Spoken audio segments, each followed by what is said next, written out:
Comentario bíblico de Matthew Henry. Resumen de la obra completa. Primera de Timoteo. El objetivo de esta epístola parece ser que, como Timoteo se quedó en Efeso, San Pablo le escribió para darle instrucciones acerca de la elección de oficiales apropiados para la Iglesia y para el ejercicio del ministerio habitual. Además, para advertirle contra la influencia de los falsos maestros que corrompen la pureza y la sencillez del Evangelio con distinciones sutiles y disputas interminables. Él le exhorta a tener un cuidado constante con la mayor diligencia, fidelidad y celo. Estos temas ocupan los 4 primeros capítulos, el quinto instruye sobre grupos en particular, en la última parte, condena las polémicas y los debates, culpa al amor al dinero y exhorta al rico a las buenas obras. Capítulo 1. Versículos 1 al 4. El apóstol saluda a Timoteo. Versículos 5 al 11. La intención de la ley dada por Moisés. Versículos 12 al 17. De su propia conversión y llamamiento al apostolado. Versículos 18 al 20. La obligación de mantener la fe y la buena conciencia. Versículos 1 al 4. Jesucristo es la esperanza del cristiano, todas nuestras esperanzas de vida eterna están edificadas en Él, Cristo es en nosotros la esperanza de gloria. El apóstol parece haber sido el medio para la conversión de Timoteo, que sirvió con él en su ministerio como un hijo cumplido con un padre amante. Lo que suscita interrogantes no es edificante, porque da ocasión a debates dudosos, demuele la iglesia en vez de edificarla. La santidad de corazón y vida puede mantenerse y aumentarse solo por el ejercicio de la fe en la verdad y las promesas de Dios por medio de Jesucristo. Versículos 5 al 11. Todo lo que tiende a debilitar el amor a Dios o el amor a los hermanos, tiende a derrotar la finalidad del mandamiento. Se responde a la intencionalidad del Evangelio cuando los pecadores, por el arrepentimiento para con Dios y la fe en Jesucristo, son llevados a ejercer el amor cristiano. La ley no está en contra de los creyentes que son personas justas en la forma establecida por Dios.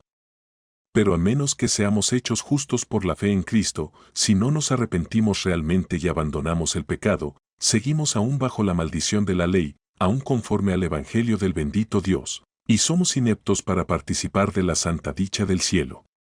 Versículos 12 al 17. El apóstol sabía que hubiese perecido justamente si el Señor hubiera llegado al extremo para señalar lo que estaba mal y si su gracia y misericordia, cuando estaba muerto en pecado, no hubiesen abundado para él obrando la fe y amor a Cristo en su corazón. Este es un dicho fiel, estas son palabras verdaderas y fieles en las cuales se puede confiar, que el Hijo de Dios vino al mundo, voluntaria e intencionalmente, a salvar pecadores. Nadie, con el ejemplo de Pablo ante sí, puede cuestionar el amor y el poder de Cristo para salvarle, si realmente desea confiarse a Él como Hijo de Dios, que murió una vez en la cruz y que ahora reina en el trono de gloria, para salvar a todos los que vayan a Dios por medio de Él. Entonces, admiremos y alabemos la gracia de Dios nuestro Salvador, y por todo lo hecho en nosotros, por nosotros, y para nosotros, démosle la gloria al Padre, Hijo y Espíritu Santo, 3 personas en la unidad de la Deidad. Versículos 18 al 20.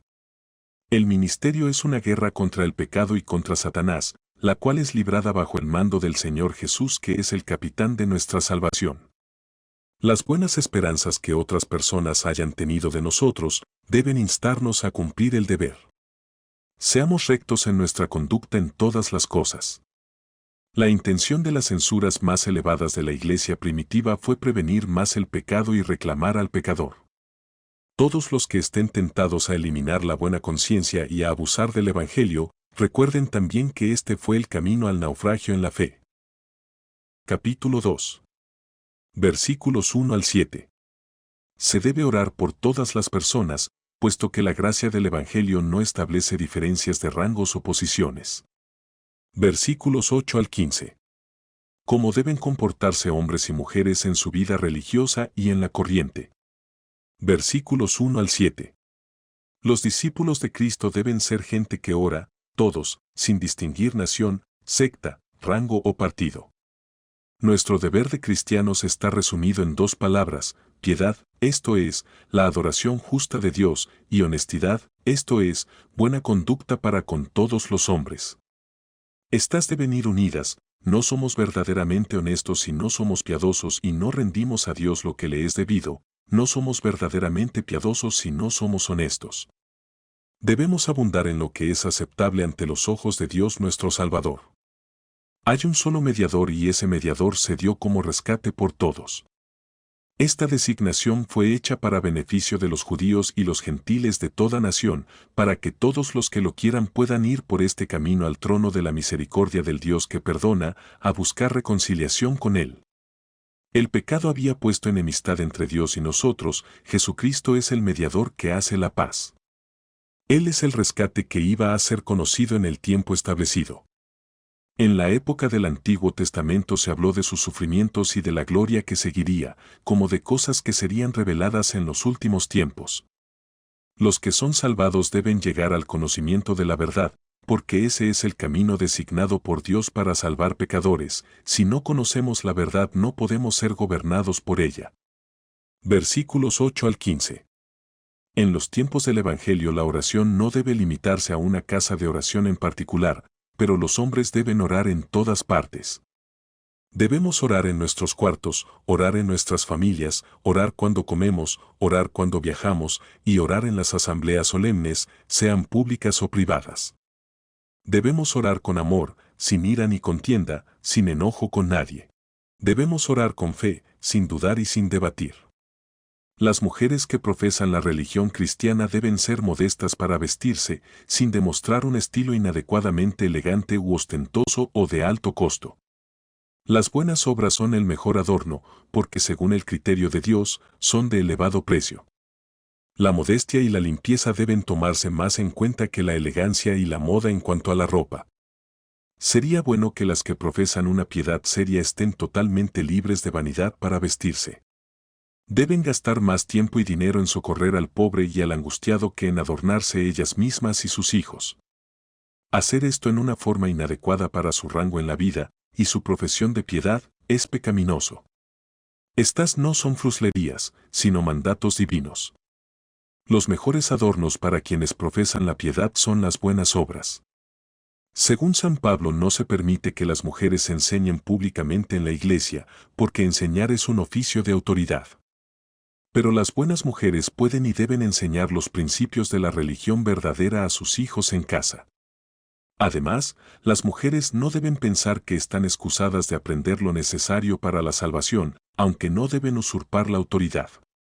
Como la mujer fue última en la creación, que es una razón para su sumisión, también fue primera en la transgresión.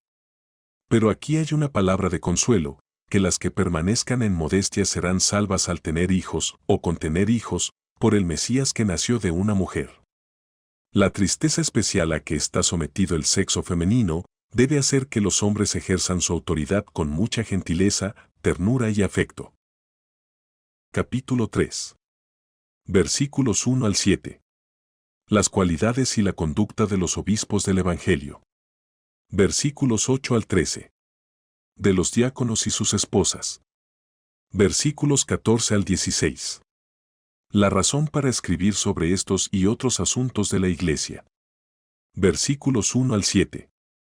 Si un hombre desea el oficio pastoral y por amor a Cristo y a los hombres, está dispuesto a negarse a sí mismo y pasar privaciones para dedicarse a ese servicio, debiera tratar de dedicarse a la buena obra, y su deseo debe ser aprobado, siempre y cuando estuviera preparado para el oficio. El ministro debe dar tan poca ocasión para ser culpado, para que su oficio no sufra reproche. Debe ser sobrio, prudente, decoroso en todos sus actos y en el uso de todas las bendiciones terrenales. La sobriedad y la vigilancia van juntas en la Escritura porque se asisten una a la otra. Las familias de los ministros deben ser ejemplos del bien para todas las demás familias. Debemos cuidarnos del orgullo, es un pecado que volvió en diablos a los ángeles. Debe tener buena reputación entre sus vecinos y ser irreprensible en su vida anterior. Para estimular a todos los ministros fieles tenemos la gracia de la promesa de Cristo. He aquí, yo estoy con vosotros todos los días, hasta el fin del mundo. Mateo capítulo 28, verso 20. Él equipará a sus ministros para su obra y los hará pasar en medio de las dificultades con consuelo y recompensará su fidelidad. Versículos 8 al 13. Los diáconos fueron primeramente nombrados para distribuir la caridad de la iglesia y administrar sus intereses, aunque había entre ellos pastores y evangelistas. Los diáconos tenían el encargo de una tarea importante. Deben ser hombres serios, responsables, prudentes. No es bueno que la confianza pública sea depositada en las manos de cualquiera hasta que sean hallados aptos para el negocio que se les confiará. Todos los emparentados con los ministros deben poner gran cuidado de andar como corresponde al Evangelio de Cristo.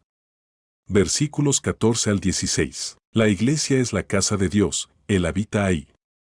La iglesia sostiene la escritura y la doctrina de Cristo como una columna sostiene una proclama. Cuando la iglesia deja de ser columna y baluarte de la verdad, podemos y debemos abandonarla, porque nuestra consideración por la verdad debe estar primero y ser muy grande. El misterio de la piedad es Cristo. Él es Dios que fue hecho carne y fue manifestado en carne. Agradó a Dios manifestarse a los hombres por su propio Hijo que tomó la naturaleza humana. Aunque reprochado como pecador y se dio la muerte de un malhechor, Cristo resucitó por el Espíritu y así fue justificado de todas las acusaciones falsas con que fue cargado. Los ángeles le atendieron, porque Él es el Señor de los ángeles. Los gentiles acogieron bien el Evangelio que los judíos rechazaron. Recordemos que Dios fue manifiesto en carne para quitar nuestros pecados, para redimirnos de toda iniquidad y purificar para sí un pueblo peculiar, celoso de buenas obras. Estas doctrinas deben ser exhibidas por el fruto del Espíritu en nuestras vidas. Capítulo 4. Versículos 1 al 5. De los desvíos de la fe que ya empezaban a surgir. Versículos 6 al 16. Varias instrucciones con los motivos para el cumplimiento de los deberes. Versículos 1 al 5. En el Antiguo Testamento y en el Nuevo el Espíritu Santo habló de una apostasía general de la fe en Cristo y de la pura adoración de Dios. Esto debería ocurrir durante la dispensación cristiana porque es llamada los postreros tiempos. Los falsos maestros prohíben por malo lo que Dios ha permitido y mandan como deber lo que Él dejó como indiferente. Encontramos ocasión para el ejercicio de la vigilancia y la negación de sí al atender los requisitos de la ley de Dios, sin ser cargados con deberes imaginarios que rechazan lo que Él ha permitido. Pero nada justifica el uso inmoderado o impropio de las cosas, y nada será bueno para nosotros a menos que pidamos orando la bendición del Señor para esas cosas. Versículos 6 al 10.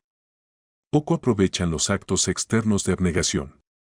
¿De qué nos servirá mortificar el cuerpo si no mortificamos el pecado?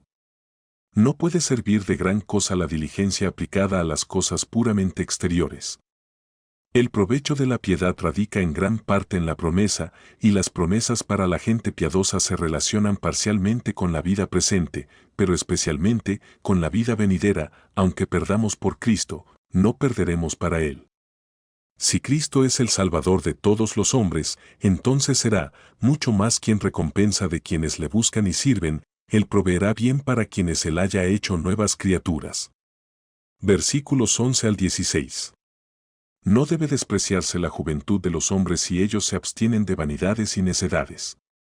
Los que enseñan por su doctrina deben enseñar por su vida. El discurso de ellos debe ser edificante, la conversación de ellos debe ser santa, deben ser ejemplo de amor a Dios y a todos los hombres buenos, ejemplo de mentalidad espiritual. Los ministros deben ocuparse de esas cosas como obra y tarea principal de ellos. Por estos medios se manifestará su provecho en todas las cosas y a todas las personas, esta es la forma de ganar conocimiento y gracia, y de ganar también a otros. La doctrina de un ministro de Cristo debe ser conforme a las Escrituras, clara, evangélica y práctica, bien expresada, explicada, defendida y aplicada. Pero estos deberes no permiten tiempo libre para los placeres mundanos, las visitas vanas o la conversación ociosa, y muy poco, si lo hubiera, para lo que es pura diversión y solo ornamental. Todo creyente debe ser capacitado para que su provecho sea evidente a todos los hombres, que procure experimentar el poder del Evangelio en su alma y dar su fruto en su vida. Capítulo 5. Versículos 1, 2. Instrucciones acerca de los hombres y mujeres ancianos y de los más jóvenes. Versículos 3 al 8. Las viudas pobres. 9 al 16. Acerca de las viudas. Versículos 17 al 25. El respeto que debe darse a los ancianos. Timoteo tiene que cuidar de reprender a los ofensores, de ordenar ministros y de su propia salud. Versículos 1, 2. Se debe respeto a la dignidad de los años y la posición. El más joven, si estuviera en falta, debe ser reprendido, no con el deseo de hallarle faltas, sino con la disposición a hacer lo mejor de ellos. Se necesita mucha mansedumbre y cuidado para reprender a los que merecen reproche. Versículos 3 al 8. Honrar a las viudas que son indudablemente viudas, socorrerlas y sustentarlas. Deber de los hijos es hacer lo más que puedan cuando sus padres están en necesidad y ellos pueden ayudarles. La viudez es un estado solitario, pero que las viudas confíen en el Señor y continúen orando. Todos los que viven en los placeres están muertos mientras viven, muertos espiritualmente, muertos en delitos y pecados. Ay, qué cantidades de cristianos solo de nombre encajan en esta descripción, aún en el último tiempo de su vida. Si los hombres o mujeres no mantienen a sus parientes pobres, efectivamente niegan la fe. Si gastan en sus concupiscencias y placeres lo que debiera sustentar a sus familiares, han negado la fe y son peores que los infieles. Si los que profesan el Evangelio dan lugar a cualquier conducta o principio corruptos, son peores que los que confiesan no creer las doctrinas de la gracia. Versículos 9 al 16. Todo aquel que sea puesto en un oficio de la Iglesia debe estar libre de justa censura, y muchos que son objetos apropiados de caridad, pero no debieran ser empleados en los servicios públicos. Los que hayan misericordia cuando están angustiados, deben mostrar misericordia cuando están en prosperidad. Los que muestran la mayor disposición para toda buena obra, son los que más probablemente sean fieles en todo lo que se les encargue. Los ociosos muy raramente son solo ociosos, hacen mal a su prójimo y siembran la discordia entre los hermanos. A todos los creyentes se les pide que alivien a quienes pertenecen a su familia y están necesitados, para que no se impida que la Iglesia alivie a los que están verdaderamente pobres y sin amigos. Versículos 17 al 25. Debe ponerse cuidado en el sustento de los ministros. Los que laboran en esta obra son dignos de doble honra y estima. Es lo que les corresponde, como la recompensa a un trabajador. El apóstol encarga solemnemente a Timoteo que se resguarde de la parcialidad. Necesitamos velar todo el tiempo para no participar en los pecados de los demás hombres. Consérvate puro, no solo de hacer lo que te gusta, sino de considerarlo o, de alguna manera, ayudar a los demás a hacerlo. El apóstol encarga también a Timoteo que cuide su salud. Como no tenemos que hacer del cuerpo nuestro amo, tampoco debemos hacerlo nuestro esclavo, sino usarlo de modo que nos sea muy útil al servicio de Dios. Hay pecados secretos y pecados manifiestos. Los pecados de algunos hombres se dan a conocer de antemano, y van a juicio, otros vendrán después. Dios sacará a la luz las cosas ocultas de las tinieblas y dará a conocer los consejos de todos los corazones. Teniendo en cuenta el venidero día del juicio, todos debemos atender a nuestro oficio en forma apropiada, sean altos o bajos, teniendo en cuenta que el nombre y la doctrina de Dios no sean blasfemados por culpa de nosotros. Capítulo 6. Versículos 1 al 5. El deber de los cristianos hacia sus amos sean creyentes o no. Versículos 6 al 10. La ventaja de la piedad con contentamiento. Versículos 11 al 16. El solemne encargo a Timoteo para que sea fiel. Versículos 17 al 21. El apóstol repite su advertencia al rico y termina con una bendición. Versículos 1 al 5. Los cristianos no tenían que suponer que el conocimiento religioso o los privilegios cristianos les daban derecho a despreciar a los amos paganos o a desobedecer las órdenes lícitas o a exponer sus faltas a los demás. Los que disfrutaban el privilegio de vivir con amos creyentes, no debían dejar el respeto y la reverencia debidos porque fuesen iguales en los privilegios religiosos, más bien debían servir con doble diligencia y alegría por su fe en Cristo y como partícipes de su salvación gratuita. No tenemos que reconocer como íntegras otras palabras sino las de nuestro Señor Jesucristo, a estas debemos dar consentimiento sincero. Habitualmente los que menos saben son los más orgullosos, porque no se conocen a sí mismos. De ahí vienen la envidia, la discordia, los improperios, las malas sospechas, las disputas sobre sutilezas y cosas nada claras entre los hombres de mentes carnales corruptas, ignorantes de la verdad y de su poder santificador, y que procuran una ventaja mundana. Versículos 6 al 10. Aquellos que hacen del cristianismo un comercio para servir sus intereses en este mundo, se desengañarán, pero los que lo consideran como su vocación, hallarán que tiene la promesa de la vida presente y de la venidera. El piadoso ciertamente será feliz en el otro mundo, y tiene suficiente si está contento con su condición en este mundo. Toda la gente verdaderamente piadosa está contenta. Cuando estemos en los apremios más grandes, no podemos estar más pobres que cuando vinimos a este mundo. Un sudario, un ataúd y una tumba es todo lo que puede tener el hombre más rico del mundo con toda su riqueza. Si la naturaleza se contenta con poco, la gracia debe contentarse con menos. Las cosas necesarias de la vida limitan los deseos del cristiano verdadero, y con ellas debe contentarse. Aquí vemos el mal de la codicia.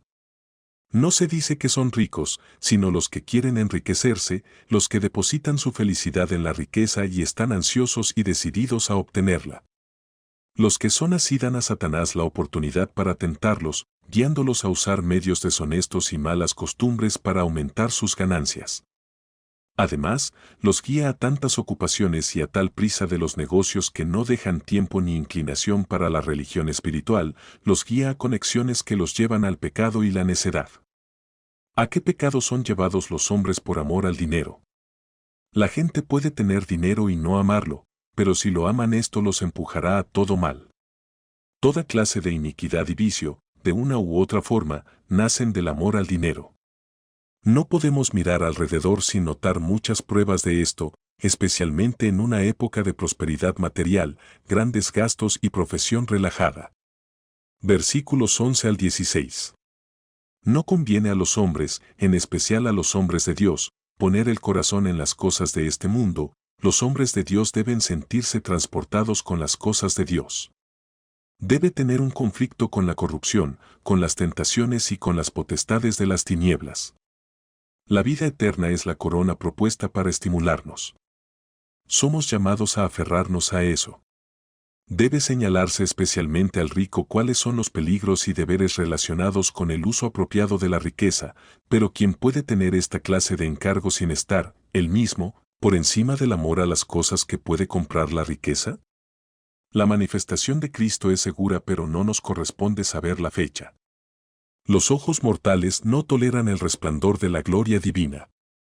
Nadie puede acercarse a él a menos que se dé a conocer a los pecadores en Cristo y por medio de Cristo. La deidad es adorada aquí sin distinción de personas, porque todas las cosas se dicen apropiadamente del Padre, del Hijo o del Espíritu Santo.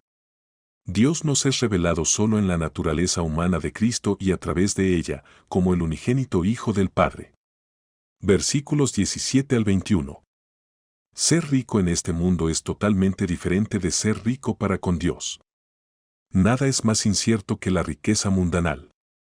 Los ricos deben entender que Dios les da sus riquezas y que Él puede darlas solo para disfrutarlas ricamente, porque muchos tienen riquezas, pero las disfrutan malamente por no tener corazón para usarlas. ¿Cuál es el mejor valor de la fortuna aparte de dar la oportunidad de hacer el bien mayor? Mostrando fe en Cristo por los frutos del amor, echemos mano de la vida eterna, cuando el descuidado, el codicioso y el impío alzan sus ojos en los tormentos. El conocimiento que se opone a la verdad del Evangelio no es ciencia verdadera ni conocimiento real, o de serlo, aprobaría el Evangelio y le daría su asentimiento. Los que ponen la razón por encima de la fe, corren el peligro de dejar la fe. La gracia incluye todo lo que es bueno, y la gracia es una primicia, un comienzo de la gloria. Donde quiera que Dios dé gracia, dará gloria. Comentario bíblico de Matthew Henry. Resumen de la obra completa. Primera de Timoteo.